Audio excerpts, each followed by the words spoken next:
আচৰণটো আমি তেনেকৈ কৰিব লাগিব যেনেকৈ ভাগৱত উত্তম শাস্ত্ৰই আমাক পদবন্ধে কি দৰ্শন কৰাইছে। এৰা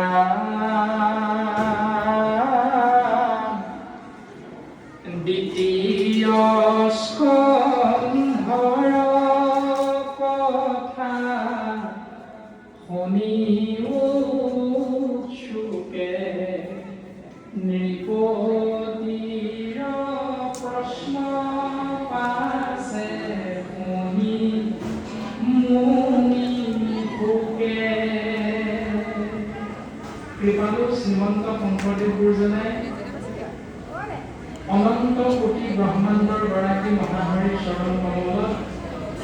কোটি কোটিবাৰ সেৱা নিবেদন কৰি কল্পতৰু পুৰাণৰ পূজ্য মহাভাগৱতৰ নাম অমৃত সমস্ত জীৱৰ তৰণৰ উপায় হিচাপে প্ৰকাশ কৰিবলৈ গৈ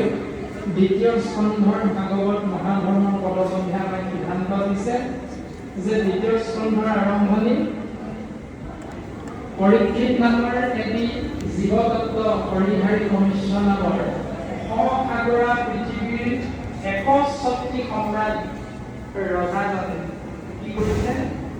মৃগয়া কৰিবলৈ যাওঁতে এজন ব্ৰাহ্মণৰ লগত এটা অপৰাধ কৰ্মত জড়িত হ'ল। শ্ৰমিক মুনিৰ আশ্ৰমত প্ৰৱেশ কৰিছিল ভোকাতুৰ হৈ, পিয়াহত আতুৰ হৈ,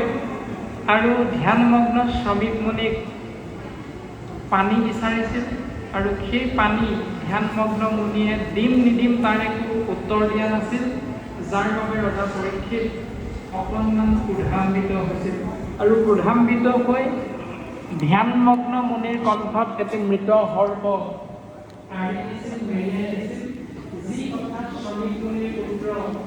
চিন্মী মুনিয়ে গম পাইছিল আৰু তৎক্ষণাৎ চিন্মী মুনিয়ে সেই অপকৰ্ম কৰা ব্যক্তিজনক ৭ দিন ৭ দিন অন্তত প্ৰত্যক্ষৰূপী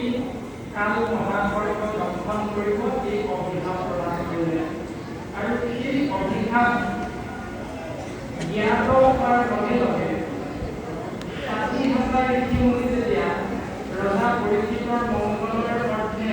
তেওঁৰ ৰাজ্যত তেওঁৰ কাষত উপস্থিত হৈছিল, তেতিয়া ৰজা পৰীক্ষিতে